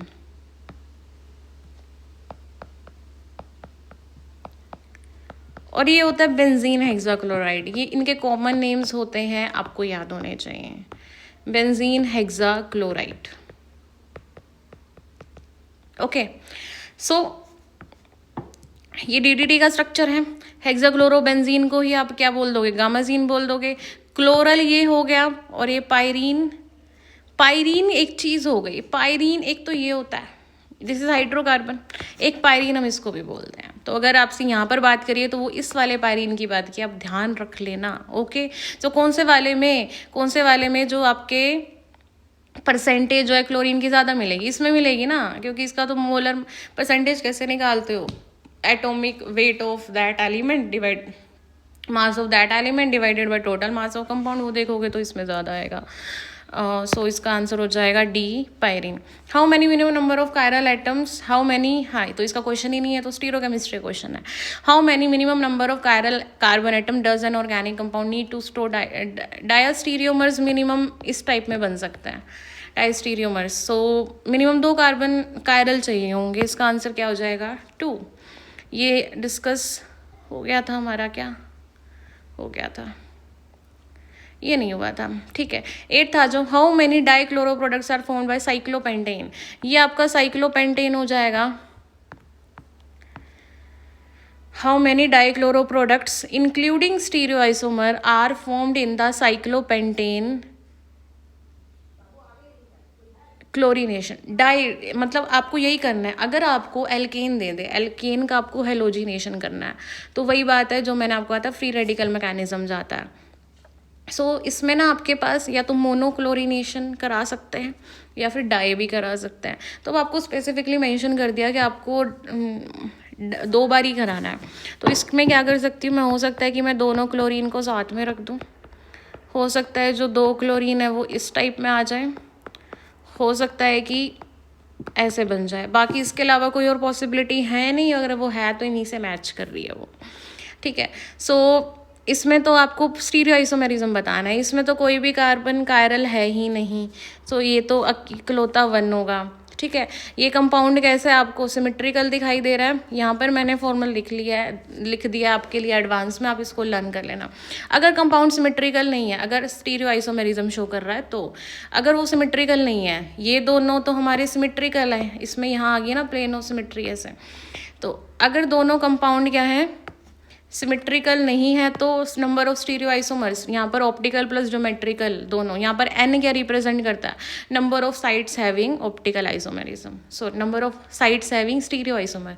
ऑप्टिकल की बात कर रहे हो तो वो काउंट कर लेना, ज्योमेट्रिकल की बात कर रहे हो तो आप उसको वो काउंट कर लेना, ठीक है। हमारे दोनों कंपाउंड सिमेट्रिकल हैं, तो एन यहाँ पर क्या रिप्रेजेंट करता है, नंबर ऑफ साइट्स हैविंग, जैसे कि मैंने आपको पहले बताया, number of sites showing isomerism. तो यहाँ पर हमारा ये और ये दोनों क्या शो कर रहे हैं, तो अब वही बात हो गई, यहाँ पर कितने कायरल हैं सेंटर, 2 हैं, तो n की वैल्यू 2 हो जाएगी, वो इवन होगी, तो ये फॉर्मूला लगाओगे तो आंसर 3 आ जाएगा। अगेन इसमें आंसर 3 आ जाएगा बिकॉज ये सिमेट्रिकल है और मेरे पास 2 कायरल सेंटर है। 1 3 + 3 answer would be 7। Now moving on to the which halogenation will give the best yield of a single monohalogenation product. देखो F2 वाले मोनोहेलोजिनेशन फिर से आ गया जो हमने आज पढ़ी है, पहली रिएक्शन, सॉरी फर्स्ट रिएक्शन नहीं थी, हाँ, लेकिन फ्लो मैंने आपको बताया था ना कि सिर्फ Cl2 और Br2 बात करते हैं। अब मैं बात करती हूँ कि F2 और I2 का यूज़ क्यों नहीं करते हम लोग। F2 जो होता है ना, वो उसकी रिएक्शन बहुत ज़्यादा वायलेंट होती है, तो हम इसको परफॉर्म ही नहीं कराते हैं। और I2 की जो रिएक्शन होती है ना, वो रिवर्सिबल एंड स्लो होती है। I2 की जो रिएक्शन होगी वो क्या होगी, रिवर्सिबल एंड स्लो होगी। तो आपको बात करनी है क्लोरीनेशन की और ब्रोमिनेशन की। मैंने आपको क्लोरीनेशन में रेशो बताया ही है कि क्या है, 1:3.8:5, और इसमें ज़्यादा सिलेक्टिव रेशो किसका आ रहा है, इसका आ रहा है, इसमें रेशोज में ज़्यादा डिफरेंस है। So correct answer will be D Br2। Ozonolysis अभी हमने नहीं किया, ये वाला क्वेश्चन हो गया था हमारा।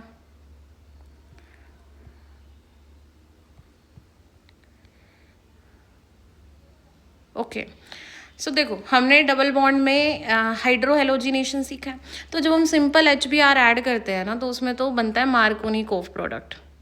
मार्कोनिकोव प्रोडक्ट क्या बोलता है हमें, मार्कोनिकोव प्रोडक्ट बोलता है कि डबल बॉन्ड में जिस कार्बन पर लेस नंबर ऑफ हाइड्रोजन्स हैं, वहाँ पर एडिशन होने वाला है नेगेटिव पार्ट का एडक्टेंट जो आप ऐड कर रहे हो। जैसे HBr में नेगेटिव पार्ट कौन है, Br है, तो यहाँ पर Br का एडिशन होगा और यहाँ पर हाइड्रोजन का एडिशन हो जाएगा, तो ये CH3 बन जाएगा।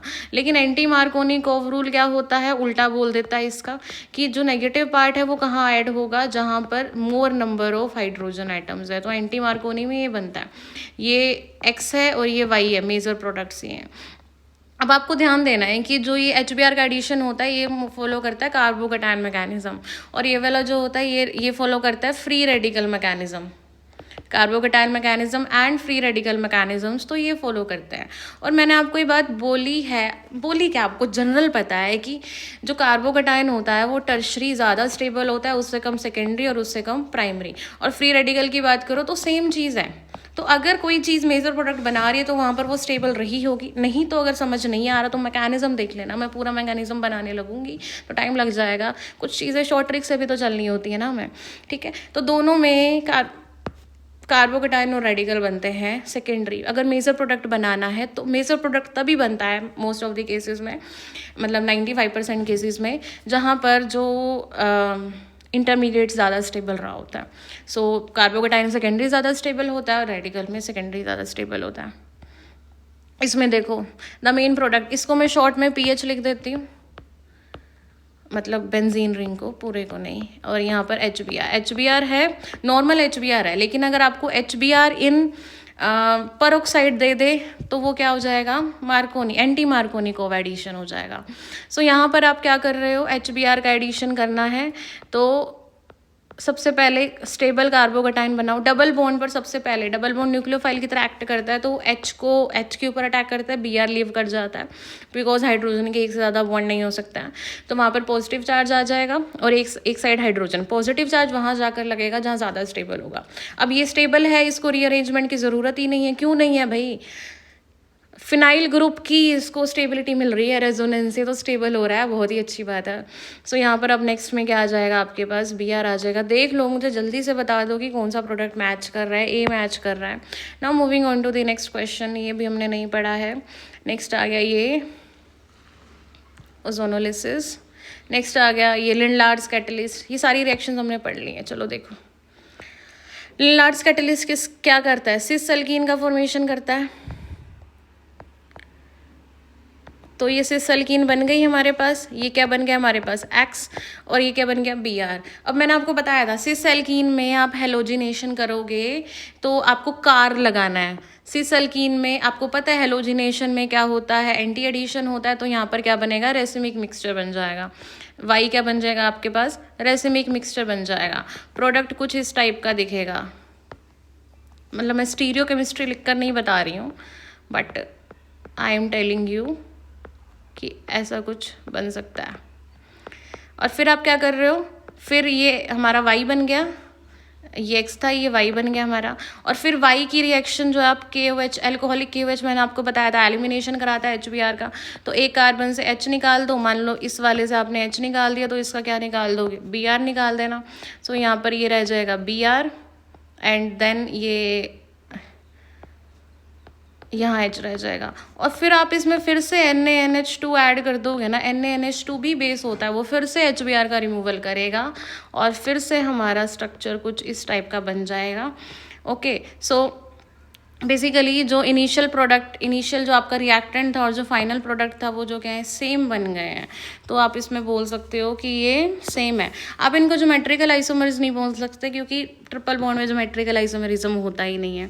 ये ट्रिपल बॉन्ड है, मतलब सेम है. ये अलग बात है कि मैं इसमें एक नीचे है एक ऊपर है, नहीं भाई सेम है, कुछ फ़र्क नहीं पड़ता. ठीक है,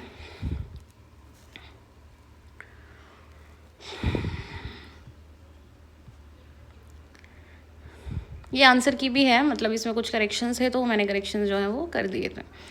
नेक्स्ट, इन द रिएक्शन, हाँ ये रिएक्शन है आपकी, मैंने आपको बताया था रिग्नार्ड रिएजेंट के साथ वाला जो हाइड्रोकार्बन होता है वो नेगेटिव पार्ट की तरह एक्ट करता है. तो ये नेगेटिव पार्ट की तरह एक्ट करने वाला है. तो ये क्या करने वाला है, क्या करने वाला है, ये हाइड्रोजन एब्स्ट्रैक्ट कर लेगा. ठीक है, इसका हाइड्रोजन एब्स्ट्रैक्ट कर लेगा ये. तो ये सिंपल लास्ट में ये बन जाएगा, डी ऑप्शन आ जाएगा. NH2 एसिडिक है, उसका हाइड्रोजन एब्स्ट्रैक्ट कर लेगा. सो नेक्स्ट रिएक्शन आती है एडिशन ऑफ वाटर. अगर आपको वाटर का एडिशन करना है तो वो 3 वेज से हो सकता है. मैं एक साथ लिख रही हूँ. मान लो मैंने आपको कुछ ऐसा दे रखा है, इसमें आप नॉर्मल H+ एसिडिक मीडियम में वाटर ऐड कर दोगे तो इसमें कार्बोकेटाइन इंटरमीडिएट बनता है. कौन सा इंटरमीडिएट बनता है, कार्बोकेटाइन.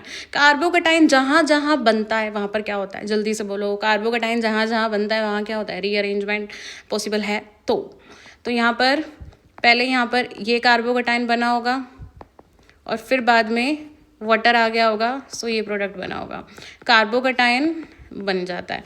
एक दूसरी रिएक्शन होती है हाइड्रोबोरेशन ऑक्सीडेशन. क्या होती है, हाइड्रोबोरेशन ऑक्सीडेशन. उसमें रिएजेंट क्या यूज़ करते हो, फर्स्ट स्टेप में तो आप B2H6 या फिर BH3 भी लिखा होता है, THF मतलब टेट्राहाइड्रोफ्यूरन में. सेकंड स्टेप में आप उसमें H2O2 इन OH- यूज़ करते हो. सो ये जो प्रोडक्ट बनाता है ना, एंटी मार्कोनी बनाता है. एंटी मार्कोनी मैंने आपको बताया था कि नेगेटिव पार्ट वाटर ऐड करना है, तो वाटर में H+ तो पॉजिटिव चार्ज हो गया, पॉजिटिव पार्ट हो गया, एंड OH क्या हो गया आपका, नेगेटिव पार्ट. नेगेटिव पार्ट कहाँ जाकर ऐड होता है, जहाँ पर आपके पास मोर नंबर ऑफ हाइड्रोजन्स हो, तो OH यहाँ ऐड होगा, H यहाँ ऐड होगा. नेक्स्ट आता है आपके पास oxymercuration, demercuration. Oxymercuration and then आता है आपके पास डीमर्क्यूरेशन। इसमें आप क्या यूज़ करते हो, फर्स्ट स्टेप में HgOAc का ट्वाइस यूज़ कर देते हो, सेकंड मर्क्यूरी आएगा फिर, और फिर साथ में रिड्यूसिंग एजेंट NaBH4। ये क्या करता है, मार्कोनी कोव एडिशन करता है। ये क्या करता है, मार्कोनी कोव एडिशन करता है, लेकिन इसमें कार्बोकटाइन नहीं बनता। कार्बोकटाइन सिर्फ किस में बनता है, जब H+ इन H2 ऐड करते हो, तो इसमें मार्कोनी कोव एडिशन होगा, लेकिन यहाँ पर कार्बोकटाइन नहीं बनेगा। So next reaction, bears reagent. Bears reagent क्या करता है, जब भी मैंने आपको ऐसे कोई डबल बॉन्ड दे दिया ना, उसमें अगर हम बेयर्स रिएजेंट ऐड किया, बेयर्स रिएजेंट क्या होता है, एक्वस डाइल्यूट कोल्ड KMnO4, मतलब KMnO4 स्ट्रॉन्ग ऑक्सीडाइजिंग एजेंट होता है। उसकी रिएक्टिविटी को कम करने के लिए आपने उसको डाइल्यूट कर दिया, ज़्यादा एक्वस बना दिया, कोल्ड कर दिया, तो क्या करता है, दोनों जहाँ पर डबल बॉन्ड है उस कार्बन पर OH का एडिशन कर देता है। नेक्स्ट ओजोनोलिसिस, इंपॉर्टेंट रिएक्शन है। अगर आपको डबल बॉन्ड दे दिया मैंने आपको, पहले आपने O3 ऐड किया, तो पहले बनता है, क्या बनता है, घर। क्या बनता है, घर। घर कैसे बनता है, डबल बॉन्ड को तोड़ के ऐसा घर बनता है भाई, ये O3 ऐड करने पर हुआ है। अब ओजोनोलिसिस होती है दो टाइप्स की। एक होती है आपके पास रिडक्टिव ओजोन, ये सब आपको आता है, मैं क्विक रिवीजन करा रही हूँ, और अगर आपको ये सब नहीं आता है तो आना चाहिए, लेकिन अगर फिर भी मतलब नहीं पढ़ा तो आपको क्या करना है, जो टॉपिक मैं पढ़ा रही हूँ आपको डाउट है उनके बारे में वो डिटेल स्टडी करो। आप नहीं छोड़ सकते इन चीज़ों को, इतनी इंपॉर्टेंट रिएक्शंस है ना ये, ठीक है। ऑक्सीडेटिव ओजोनोलिसिस, दो तरीके से ओजोनोलिसिस हो सकती है।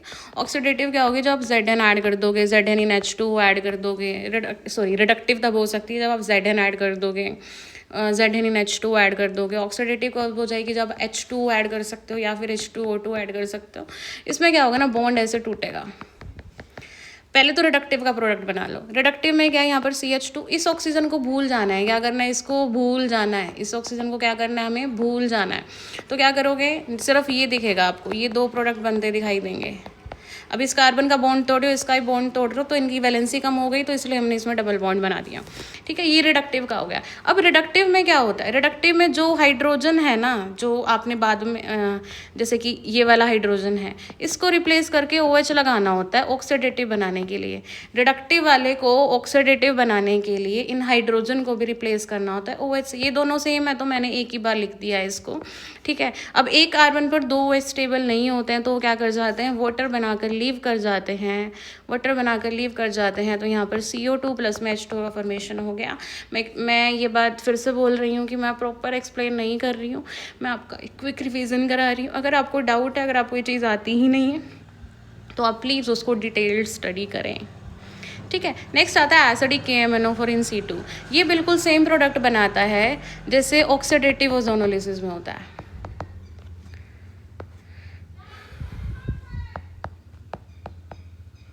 ऑक्सीडेटिव ओजोनोलिसिस क्या होता है, पहले आपने O3 ऐड किया, फिर आपने उसमें H2 ऐड कर दिया।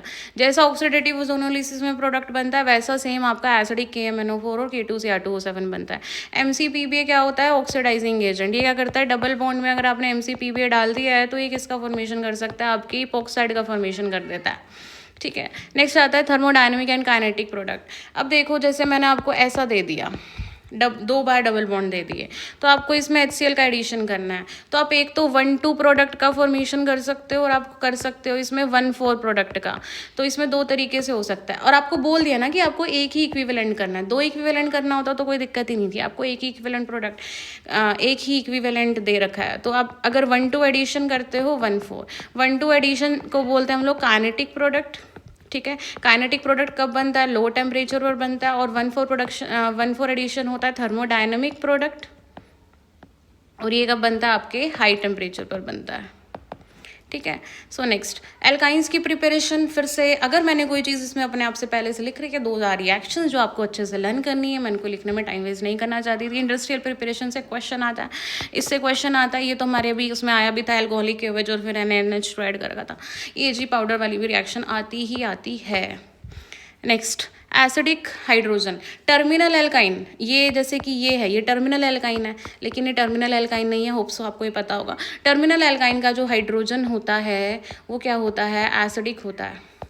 टर्मिनल एल्काइन का हाइड्रोजन कैसा होता है, एसिडिक होता है। अब मैंने आपको ये दे दिया, अगर ट्रिपल बॉन्ड में Hg2+Hg दे रखा हो तो आपको डबल बॉन्ड को हटाकर ट्रिपल बॉन्ड को डबल बॉन्ड में कन्वर्ट करना है, और एक कार्बन पर OH और एक कार्बन पर H। OH वहाँ ऐड करोगे जहाँ कार्बोकटायन ज़्यादा स्टेबल होगा। वैसे कार्बोकटायन बनता नहीं है इसमें, लेकिन जहाँ पर पॉजिटिव चार्ज ज़्यादा स्टेबल होगा वहाँ पर। और फिर क्या करोगे, इसमें कीटोन और ऑटोमेरिज्म कर दोगे। ये क्या आपकी ये क्या आपकी इनॉल फॉर्म है, कीटो और इनॉल से क्या बना दोगे आप, कीटो फॉर्म बना दोगे। ठीक है, और आपको पता है जनरली कीटो ज़्यादा स्टेबल होती है as compare to enol form. Cyclic polymerization, ये भी इंपॉर्टेंट है, बार बार पूछी गई है, आपको ट्रिपल बॉन्ड को बेंजीन में कन्वर्ट करना है। ओजोनोलिसिस की बात करो, ओजोनोलिसिस मैं आपको बता चुकी हूँ, देख लो एक बार फिर से। लेकिन मैंने जो आपको ओजोनोलिसिस बताया था वो मैंने किसका बताया था, वो मैंने आपको बताया था डबल बॉन्ड का। ट्रिपल बॉन्ड का भी ओजोनोलिसिस होता है। ट्रिपल बॉन्ड में क्या होता है, आपको ट्रिपल बॉन्ड दे दिया, आपने इसमें O3 ऐड किया। अब इन 3 बॉन्ड में से आपको सिर्फ 2 बॉन्ड तोड़ना है, ये एक रहेगा और बाकी नॉर्मल वैसा आपको घर सा बना देना है। ठीक है, फिर इसमें भी 2 टाइप की हो जाएगी आपके पास, रिडक्टिव ओजोनोलिसिस, और एक हो जाएगी आपके पास ऑक्सीडेटिव ओजोनोलिसिस। रिडक्टिव ओजोनोलिसिस फिर से वही जिंक या फिर जिंक इन H2, ऑक्सीडेटिव क्या हो जाएगी आपके पास H2 या H2O2, कोई दिक्कत नहीं है। अब आपको इसमें रिडक्टिव ओजोनोलिसिस में ना बस ये कार्बन कार्बन का बॉन्ड नहीं तोड़ना है, बाकी सब सेम रहेगा। ऑक्सीडेटिव में आपको इस बॉन्ड को भी तोड़ देना है, मतलब यहाँ पर ऐसे होगा ना। ठीक है, ऑक्सीडेटिव ये तो भूल ही जाना है पहले की तरह। और ऑक्सीडेटिव में आपको क्या करना है, फिर ऑक्सीडेटिव में इसको भी तोड़ देना है। ये रिडक्टिव में तो ऐसे ही रहेगा, इसको तोड़कर क्या लगा दोगे, OH लगा दोगे। ठीक है, और मैंने आपको बताया था कि इन कार्बन के OH को भी, हाइड्रोजन को भी OH से रिप्लेस करना है, सेम सेम जैसे उसमें था। और एक कार्बन पर 2 OH स्टेबल नहीं होते हैं। थोड़ा इसको मैं अच्छे से लिख देती हूँ, रिपीट कर देती हूँ, ये थोड़ा कंफ्यूजिंग लगता है स्टूडेंट्स को। रिडक्टिव का प्रोडक्ट क्या था, ये था।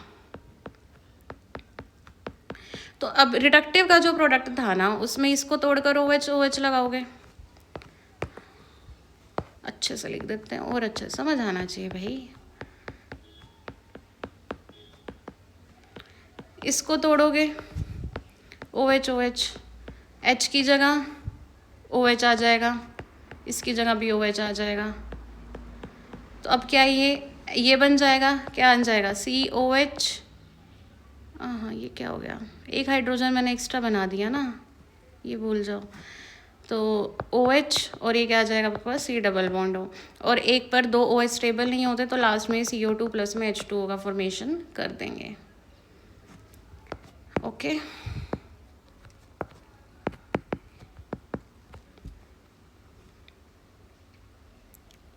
ओके, नेक्स्ट एल्केलाइन KMnO4 क्या करता है, सेम प्रोडक्ट बनाता है एज रिडक्टिव ओजोनोलिसिस। तो इसको अलग से पढ़ने की जरूरत नहीं है, तो अच्छी बात है, same product as reductive ozonolysis.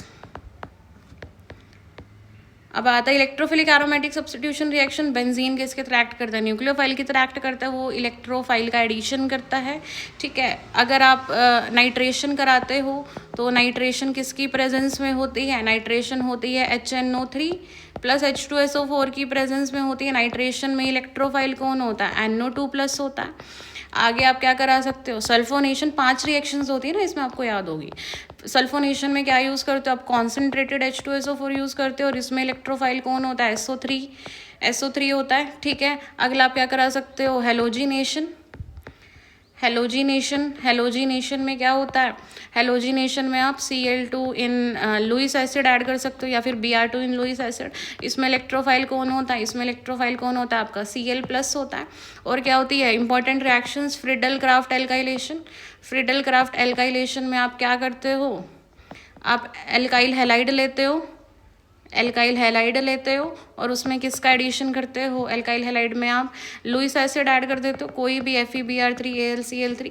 तो वहाँ पर आपका क्या होता है, वहाँ पर जो आपका इलेक्ट्रोफाइल होता है वो क्या होता है, कार्बोकटायन। अगर कार्बोकटायन बना है तो वो रीअरेंज करेगा। एक और रिएक्शन होती है हमारे पास, फ्रिडल क्राफ्ट असाइलेशन। क्या होती है रिएक्शन, फ्रिडल क्राफ्ट असाइलेशन। उसमें आप क्या करते हो, इस टाइप की कोई चीज़ होती है, मतलब असाइल क्लोराइड टाइप में, साथ में आप लुइस एसिड ऐड करते हो, और तो आपका इलेक्ट्रोफाइल कौन बनता है, ये बन जाता है, बट ये कार्बोकटाइन नहीं है, ठीक है। सो ये रीअरेंज नहीं करता। ये सब आपको आना चाहिए। अब देख लेते हैं जो जो हमारे क्वेश्चंस रह गए उनको डिस्कस कर लेते हैं। ओके, काफ़ी सारे क्वेश्चंस हो गए हैं, अभी 8 तक पहुंच गए, 8 तक तो कॉन्टीन्यूस हो ही गए। ये रह गया, ये आ गया ना ओजोनोलिसिस। इसमें क्या बोला आप, ऑर्थोजाइलिन ले लो। ऑर्थोजाइलिन क्या होता है, ये होता है which are flowing with only one equivalent of O2। आपको ये ऑर्थोजाइलिन है। मेटाजाइलिन ये हो जाता है, आई होप आप समझ गए होगे ये क्या हो जाता है, मेटाजाइलिन हो जाता है। लेकिन अब इसमें क्या बोला, आपको एक इक्विवेलेंट ऑफ H2 ही दिया है, आपको इसमें एक इक्विवेलेंट ऑफ H2 ही दिया है, सॉरी एक इक्विवेलेंट ऑफ ओजोन ही दिया है। तो आपको ये ध्यान रखना है कि rate of ozonolysis directly proportional to मतलब ओजोनोलिसिस उसका ज़्यादा होने वाला है जिसके पास ज़्यादा इलेक्ट्रॉन्स हैं, जो डबल बॉन्ड है, मतलब न्यूक्लियोफिलिसिटी ऑफ एल्कीन जो ज़्यादा न्यूक्लियोफिलिक है। तो इसमें ये वाली ज़्यादा न्यूक्लियोफिलिक है क्योंकि इसमें CH3 क्या होता है, प्लस आई की तरह एक्ट करता है, तो वो डबल बॉन्ड में इलेक्ट्रॉन्स कर देता है, एडिशन कर देता है। सो ये क्या करेगा, अब ऐसे ये टूट जाएगा तो ये क्या आएगा, ऑक्सीजन और ऑक्सीजन, तो क्या बन जाएगा हमारे पास ये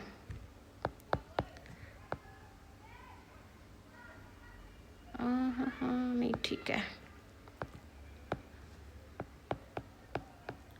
तो ये C प्रोडक्ट जो है वो आपका हो जाएगा मैच। ये हो गया। नेक्स्ट आ गया ये क्वेश्चन, टोलीन दे रखा है, कलर चेंज कर लेते हैं। टोलीन ये हो गया, टोलीन का आपने क्या कर दिया, नाइट्रेशन कर दिया। नाइट्रेशन मतलब इलेक्ट्रोफाइल कौन होगा, NO2+। तो नाइट्रेशन आपको पता है, ये जो होगा CH3 क्या होता है, प्लस आई होता है, तो ऑर्थो पैरा डायरेक्टिंग होता है। तो इसमें मेजर प्रोडक्ट कौन सा बना देगा, ये मेजर तो पैरा वाला बना देगा, ठीक है। और फिर आपने उसको ये थोड़ी अमीन चैप्टर की रिएक्शन आ गई, जब आप NO2 को SnHCl के साथ रिएक्ट करते हो ना, तो आपके पास NH2 बन जाएगा यहाँ पर, ठीक है। फिर डायजोटाइजेशन करा दिया। डायजोटाइजेशन क्या होता है, मतलब NaNO2 in HCl बोल दो, या फिर आप क्या बोल सकते हो, HONO बोल सकते हो। डायजोटाइजेशन करा दिया तो आपके पास यहाँ पर CH3 और यहाँ पर N2+ बन जाएगा डायजोनियम सॉल्ट का। और फिर आपने इसको क्यूप्रस मतलब CU, तो आपके पास क्या बन जाएगा, Br बन जाएगा। ये तो हमने एक ही प्रोडक्ट बनाया है, पैरा वाला मेजर होता है, तो हम ऑर्थो भी बना सकते हैं। तो इसमें क्या प्रोडक्ट बनेगा आपके पास, mixture of ortho and para bromotoluene, तो वही है, ठीक है। नेक्स्ट आ जाता है ये वाला क्वेश्चन, इसमें ओजोनोलिसिस करा रखी है। पहले सिर्फ आप घर बनाओगे, रिडक्टिव ओजोनोलिसिस करा रखी है, ये आपका A बन गया है, ठीक है। और फिर आप रिडक्टिव ओजोनोलिसिस कराते हो तो बॉन्ड को ऐसे तोड़ देते हो और इसको क्या करते हो, इसको आप भूल जाते हो। क्या करते हो भाई, इसको आप भूल जाते हैं। तो यहाँ पर क्या बन जाएगा, CH3CH डबल बॉन्ड O, ये बन जाएंगे और वो दोनों सेम बनेंगे। नेक्स्ट ये क्वेश्चन डन, दिस डन। ये आ जाओ इस पर, X है अपनी, इसमें HgSO4 वही आ गई, Hg2+ और H+ वाली रिएक्शन आ गई। तो इसमें हिट एंड ट्रायल लगेगा इस क्वेश्चन में, ठीक है। पहले अगर मैंने X ये मान लिया तो आपने क्या कर दिया, इसमें HgSO4 डाल दिया, मतलब इसमें आपके पास डबल बॉन्ड पर OH और H का एडिशन हो जाएगा और फिर कीटोनॉल टोटोमेरिज्म बनेगा, तो ये हो जाएगा, ठीक है। और फिर ये क्या बन गया आपका Y, और फिर आपने इसमें डाल दिया डाइल्यूट NaOH। डाइल्यूट NaOH क्या होता है, बेस होता है, एसिडिक हाइड्रोजन निकाल लेगा तो वो इसको ये बना देगा। और साथ में आप ये करा रहे हो, ये आप यहाँ पर कौन सी रिएक्शन करा रहे हो, यहाँ पर आप कौन सी रिएक्शन करा रहे हो, एल्डोल कंडेंसेशन रिएक्शन करा रहे हो। जब भी आपको ऑर्गेनिक में समझ ना आए बेस का क्या करना है, हो सकता है वहाँ पर एल्डोल हो रही हो, तो यहाँ पर क्या होगा, H ये बन जाएगा। और फिर अगर आप इसको हीट भी कर दे रहे हो तो यहाँ से वाटर का रिमूवल हो जाएगा।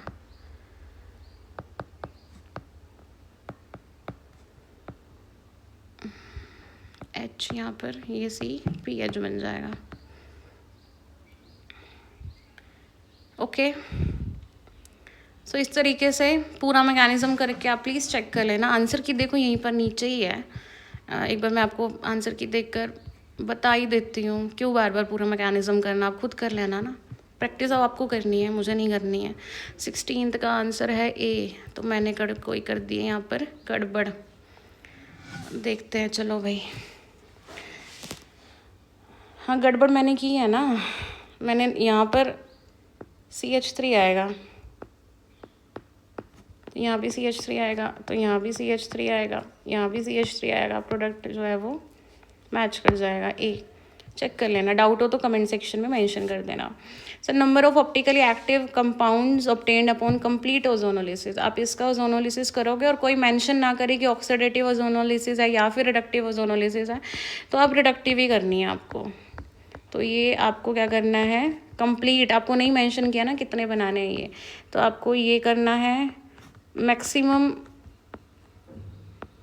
ये वाला, ये तो मैंने बना दिया ये वाला, और ये नीचे वाला भी इसके जैसा सेम ही बनने वाला है, ठीक है। हाँ तो अब ये नीचे वाला भी सेम ही बनने वाला है, तो एक ही बनेगा, ठीक है। और उस पर आ जाओ, अब ये दोनों भी ऐसे सेम ही है, तो इसमें बस मैं एक ही बना लेती हूँ क्योंकि वो सेम है।